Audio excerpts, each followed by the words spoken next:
Goeiedag almal, ek is Manie van Bloemfontein. Dit is vandag Vrydag, die 20ste Februarie 2026 en ons doen die nuus in kollig. Ons hoofopskrif vir vandag sê, Suid-Afrika kan nie verander sonder SEB, oftewel swart ekonomiese bemagtiging nie. Nuushooftrekke vir vandag, minderjariges word geïdentifiseer op Instagram. Suid-Afrika kan nie verander sonder swart ekonomiese bemagtiging nie. Aanstelling in die parlement wek kommer. Rower kry 20 jaar tronkstraf na roof en 'n aanrandingsslagte.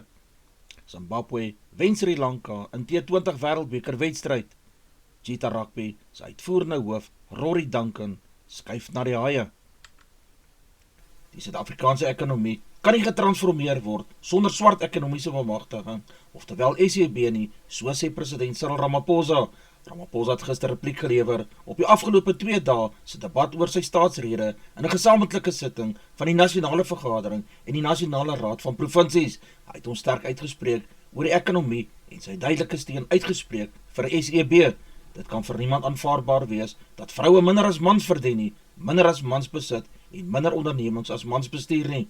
En tog is daar mense in die huis in hierdie debat wat aan ons sê om ontslae te raak van die maatreëls wat ons ingestel het om die grove historiese onregverdighede reg te stel, het hy gesê. Volgens hom wil sommige politieke partye van SEB ontslae raak, omdat dit volgens hulle net 'n paar mense sal bevoordeel. Ons het werklike veranderinge in patrone van eienaarskap gesien, insluitend meer ondernemings wat deur vroue besit word. Ons het ook veranderinge gesien in bestuursbeheer, ondernemersontwikkeling en vaardigheidsontwikkeling. Volgens hom is dit geen toeval dat swart huishoudings tussen 2006 en 2023 inkomste groei van 46%, bruin huishoudings van 29% en indiër huishoudings van 19% ervaar het. Mark Zuckerberg, uitvoerende hoof van Meta, het Woensdag gesê hy spyt oor die maatskappy se stadige vordering met die identifisering van minderjarige gebruikers op Instagram. Zuckerberg het gesê verbetering is aangebring toe hy gevra is om kommentaar te lewer oor klagtes van binne die maatskappy dat nie genoeg gedoen word om kinders jonger as 13 jaar oud te verifieer nie. Hy het sy oortuiging beklemtoon dat dit Apple en Google is, die maatskappye agter die bedryfstelsels wat die meeste van die wêreld se slimfone aandryf, wat vir ouderdomsverifikasie behoort te reël wanneer die apps in selfone gebruik word, in plaas daarvan om die proses op elke app oor te laat. Die koerante verneem betroubaar dat die besluitnemers by SuperSport was verras oor die reaksie van die publiek na die besluit om die winterspele wat in Italië aangebied word, nie uit te saai nie. Een van die besluite was om nie geld vir die winterspele wat tans in die noorde van Italië plaasvind op te dok nie. Die kort en die lank hiervan is dat daar besparings moet kom. Dit beteken nie noodwendig dat die aanbod veel anders daar sal uitsien nie. Daar is onsekerheid oor hoe die situasie die volgende jaar of wat vou met die besluite wat deesdae in Parys en nie meer in Randburg geneem word nie.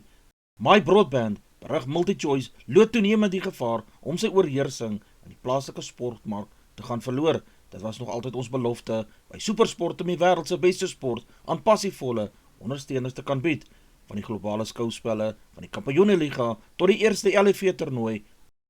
Skedule vir Februarie en Maart is 'n getuigskrif van ons blywende status as 'n tuiste van kampioene. MultiChoice het in 2023 'n vlak bereik met 17,3 miljoen kykers, maar die syfer het verlede jaar na sowat 14,1 miljoen mense gekrimp. Heers oor moontlike nepotisme in die aanstelling van die parlement se nuwe hooffinansiële beampte, wat na bewering 'n loyale kameraad van die nasionale wetgewer wat reeds beleerde sekretaris is.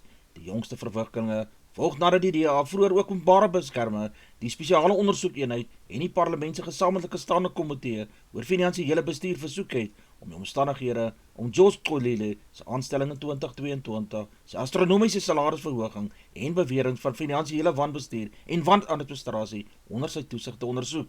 George is volgens die DA in 2022 aangestel, waarskynlik op 'n 5 jaar prestasiegegronde kontrak met 'n jaarlikse salaris van 2,6 miljoen rand. Sy salarispakket het egter in 6 maande tot 4,4 miljoen rand opgeskiet. Sy basiese salaris staan tans op so 4,9 miljoen rand. 'n Man wat 'n minderjarige vir 'n selfoon in die maag gesteek het en sy niggie beroof het, is in die streekhof in Woester effektief tot 20 jaar tronkstraf gevonnis. Kolani Mtetwa is skuldig bevind op 2 aanklagtes van roof met verswaarende omstandighede. In die eerste voorval op 28 Maart 2022 het Mthethwa, 'n 15-jarige seun, in die maag gesteek. In die tweede voorval op 2 Julie 2022 het Mthethwa sy niggie vir geld gevra wat sy nie gehad het nie. Mthethwa het haar van haar selfoon beroof. Die voorval dieselfde dag by die polisie gaan aanmeld. Mthethwa is kort daarna in hegtenis geneem. Die staatsaanklaer het gesê ter strafverswaring die lewensgevaarlike beserings wat die tiener opgedoen het, moet in ag geneem word wanneer Mthethwa gevonnis word. Die vonnis moet 'n duidelike boodskap aan die gemeenskap stuur dat jy tronk toe sal gaan as jy aan kinders sal raak. Al die inligting wat die polisie gelei het na egpaar van Bloubergstrand wat hulle 2 minderjarige dogtertjies glo oor 'n tydperk van 3 jaar aangeraan en mishandel het, is volgens die staat vasgevang in 'n versameling van foto's en video's. Die Suid-Afrikaanse Polisiediens, die SAPD, het op grond van inligting wat hulle van die Amerikaanse Federale Speurdiens, die FBI, gekry het, in Junie 2025 'n klopjag op die egpaar se huis in Blouberg uitgevoer, waar hulle op elektroniese toerusting beslag gelê het en die egpaar in hegtenis geneem het. Daar is 'n sterk moontlikheid dat hulle die verhoor sal ontduik en dat die veiligheid van die getuienis, in hierdie geval van hulle dogters, in gedrang gebring kan word. Die kinders was ten tye van die ouers se hegtenisneming onderskeidelik 8 en 3 jaar oud gewees. Die staat beweer dat hulle die kinders oor 'n tydperk van 3 jaar seksueel aangeraand het. Uitspraak in die aansoek is voorbehou. Die egpaar moet weer op 6 Maart in die Landdroshof in Kaapstad gaan verskyn. 2 vroue het in die Landdroshof in KwaRakuza verskyn op aanklagte van afpersing, intimidasie en die openbare ontwrigting nadat hulle glo hulle ouma se lijk by 'n tak van Capitec ingedra het. Op foto's wat na die voorval op sosiale media versprei is, staan 'n lijkswa van Kanyeli begrafnisondernemers voor die bank met 'n oop agterdeur. 'n Werknemer van die begrafnisondernemer het gister aan die koerante bevestig dat die oorskot nou terug by hulle is. Die koerant het vroeër berig, 'n tak van Capitec in KwaRakuza is Woensdag tydelik gesluit nadat mense 'n lijk van iemand wat vermoedelik familie was by die bank ingedra het. Volgens 'n werknemer van die nabygeleë onderneming het die mense glo lewenspolis probeer opeis en die lijk is glo as 'n bewys van dood gebring toe die dokumentasie deur die bank versoek is. 'n Bestendige Transnet beteken nie Suid-Afrika se logistieke krisis is nou opgelos nie, ondanks die feit dat Transnet die afgelope boekjaar 36,7 miljoen ton van Kumba se ystererts voor na Saldanha Bay hawe vervoer het, wat 'n verhoging van 6% op 'n jaargrondslag is dit interessant dat die maatskappy se geraamde produksiesyfers vir die volgende 3 boekjare nie opwaarts aangepas is nie. Trouwens, dit lyk eerder of die hoër uitvoer van ystererts deur haakplekke in die hawe teruggehou word, eerder as die spoorlyn. 'n Beoordeling is volgens Transnet in Kumba 2 opsies gebied vir die opknapping van die Sishen-deurgang. Alle bedrywighede kon vir 'n paar maande gestaak word, terwyl letterlik alles opgeknap word. Dooie geboue, soos die Telkom Toringgebou-kompleks in Pretoria, wat vooruit die hoofkantoor van die polisie gehuisves het, gaan in kantore vir verskeie staatsdepartemente omskep word.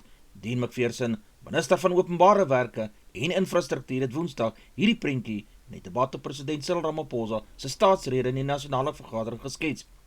Die staat bestee jaarliks tot 6 miljard rand om private geboue te huur, terwyl hy prima eiendom besit wat vakant is. Ons betaal hier geld vir weelderige kantore, ons besit strategiese stukke grond in die metros, terwyl mense in informele nedersettings woon. Die huidige model was volgens McPherson nooit ontwerp om ware te bou nie.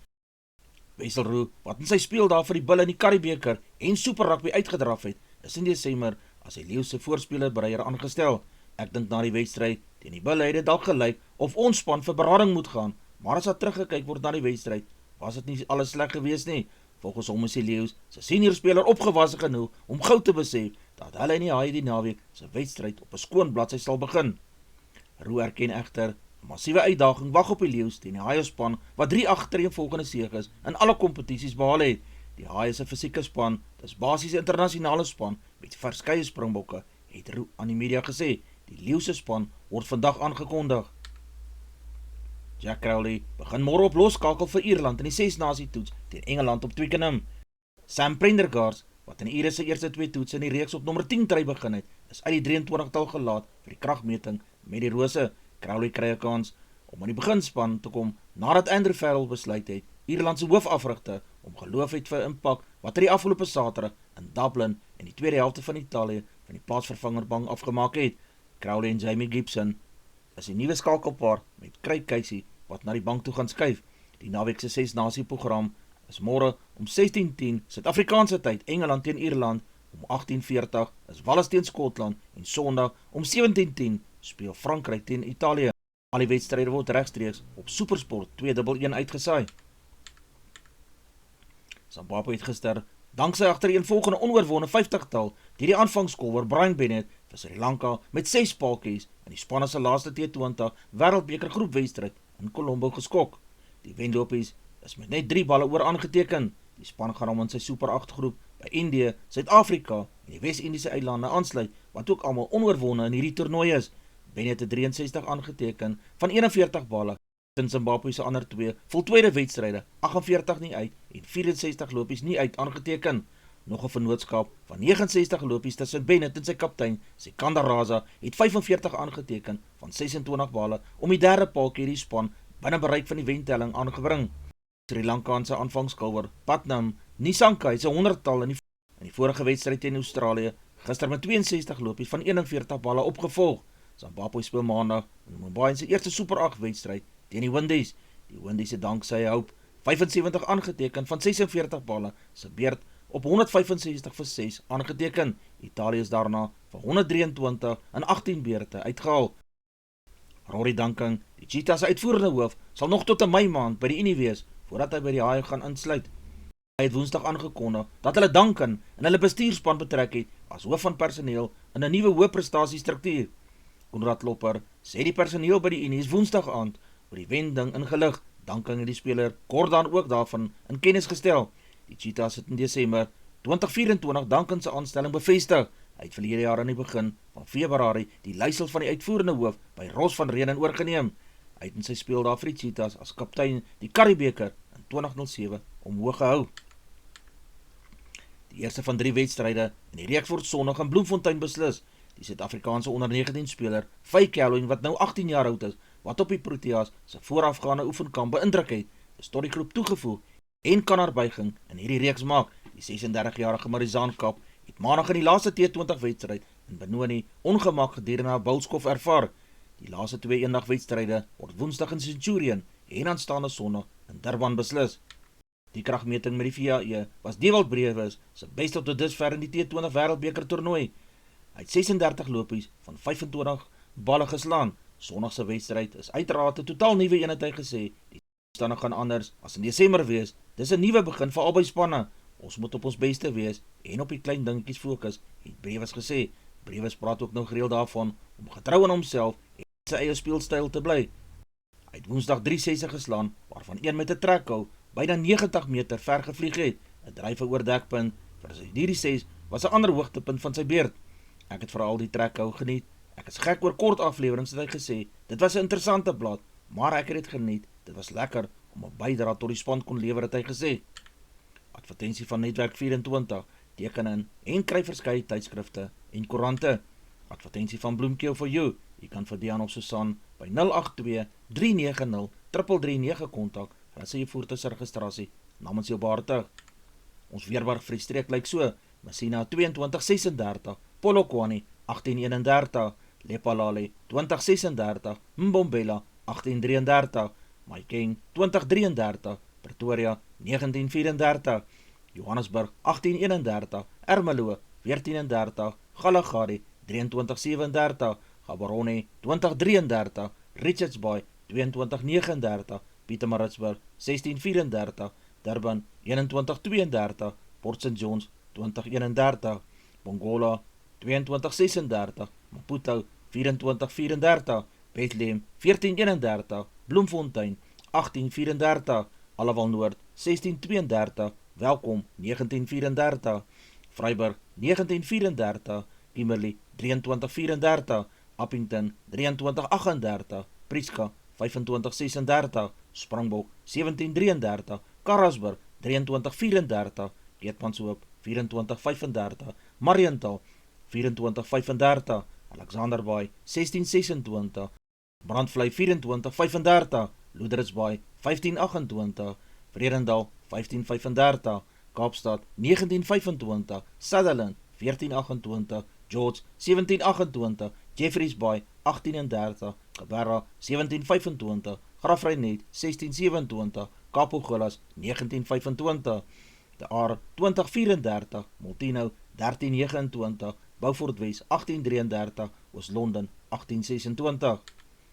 Ons markte vir die dag, die rand verhandel teen R16.20 teenoor Amerikaanse dollar, die Australiese dollar kos R11.42, 'n euro verhandel teen R19.08, 'n pond kos R21.73, 'n yen kos 10 sent, platinum per fyn ons is $2065, palladium per fyn ons is $1691, silwer per fyn ons is $77.42, goud per fyn ons is $4982, Brent olie per vat is $70.35.